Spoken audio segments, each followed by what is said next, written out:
तो हम आपदा प्रबंधन से भी कोऑर्डिनेट कर रहे हैं और चीफ सेक्रेटरी की अध्यक्षता में एक बैठक होगी। माननीय मुख्यमंत्री जी ने पिछले कैबिनेट में।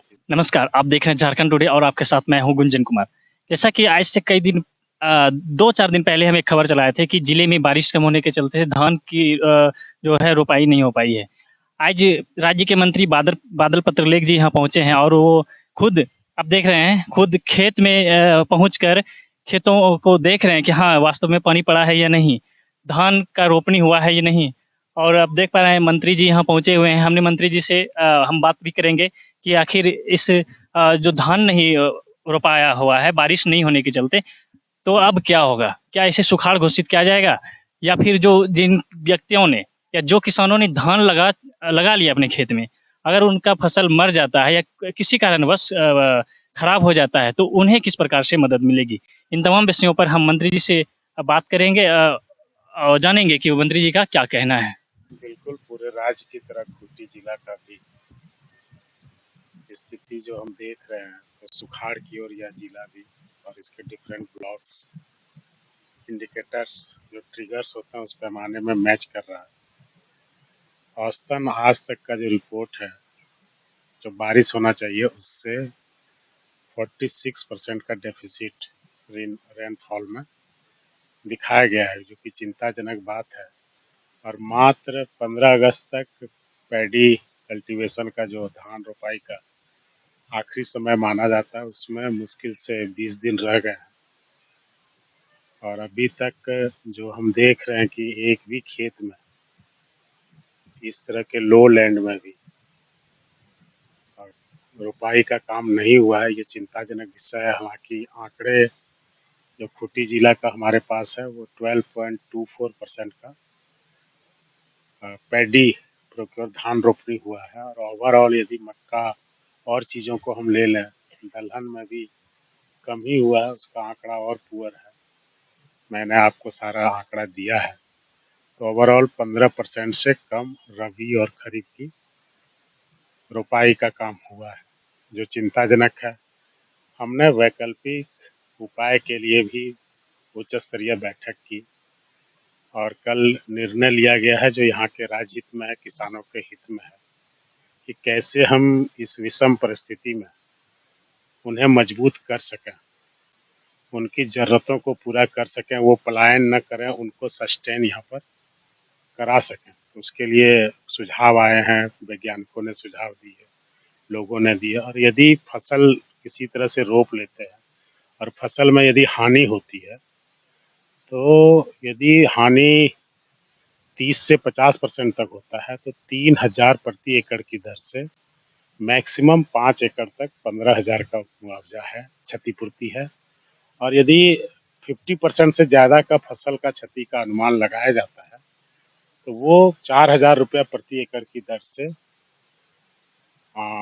20,000 तक मैक्सिमम है, मतलब 5 एकड़ तक है। ये झारखंड राज्य फसल राहत योजना के अंतर्गत है।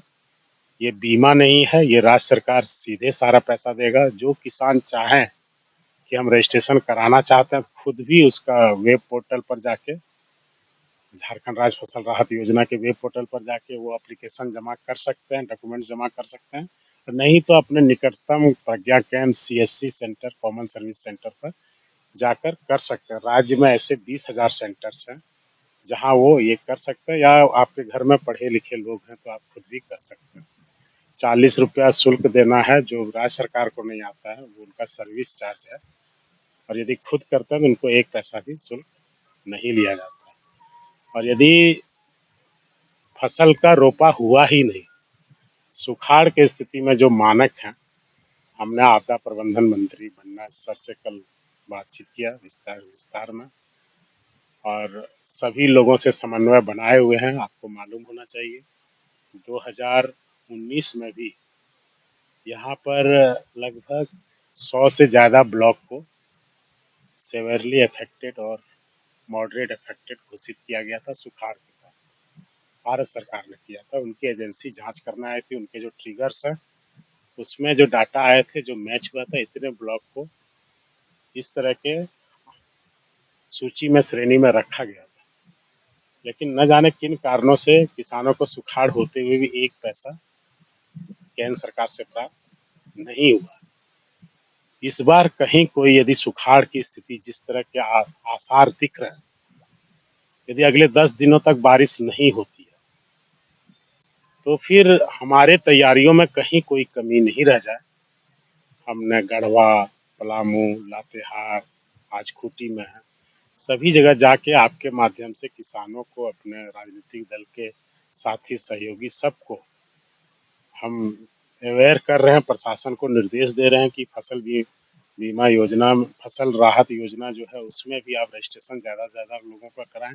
यदि रजिस्ट्रेशन ना कराएंगे तो हम लाभ देना चाहते हैं, लेकिन जिनको हम लाभ देना चाह रहे हैं उन तक ये नहीं पहुंच सकेगा। उसमें आप सबका सहयोग चाहिए और सबके सहयोग से ही संभव है। और ऐसी विषम परिस्थितियों में राज्य ने 10 साल के अंतराल इस तरह का रेनफॉल में जो कमी आई है, ये मैक्सिमम जा रहा है और पूरे स्टेट का आंकड़ा जो है वो चिंताजनक है।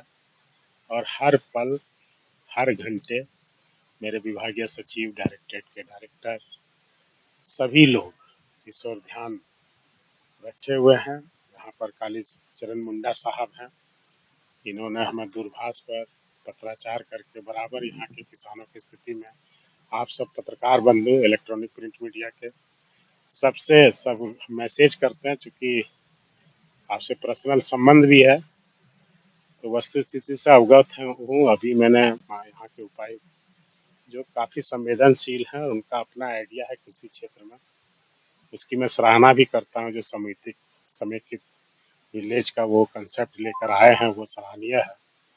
और जिस तरह से गवर्नमेंट के फंड का इस्तेमाल वहाँ पर कर रहे हैं वो अनुकरणीय है। तो उनसे अभी हमने बात किया और उनको वस्तु स्थिति से बोला कि कृषि डिपार्टमेंट के जो आंकड़े हम ले रहे हैं उसको विशेष तौर पे आपको मॉनिटर करने की ज़रूरत है, ताकि यहाँ के जो किसान हैं किसी तरह के लाभ जो हम देना चाहते हैं, केंद्र सरकार से लेना चाहते हैं, उससे वंचित न रह जाए। हर 4 इंडिकेटर होते हैं और 2 स्टेप होता है, ट्रिगर 1, ट्रिगर 2। अब हम लोग यहाँ से सारे आकलन करके, अभी 10 दिन और बारिश का समय है, लेकिन मौसम विभाग के वैज्ञानिकों से हमने संपर्क किया है, वो जो बातें बता रहे हैं ओवरऑल सिचुएशन निराशाजनक ही है। तो हम आपदा प्रबंधन से भी कोऑर्डिनेट कर रहे हैं और चीफ सेक्रेटरी की अध्यक्षता में एक बैठक होगी। माननीय मुख्यमंत्री जी ने पिछले कैबिनेट में इस पर चिंता जताई थी, तो उसके बाद भारत सरकार से समन्वय करके राज्य जिस वस्तु स्थिति से गुजर रहा है उसका सही सही अवलोकन करके किसानों के हित में निर्णय लिया जाएगा। संवेदनशीलता की कमी आपको किसी स्तर पर नहीं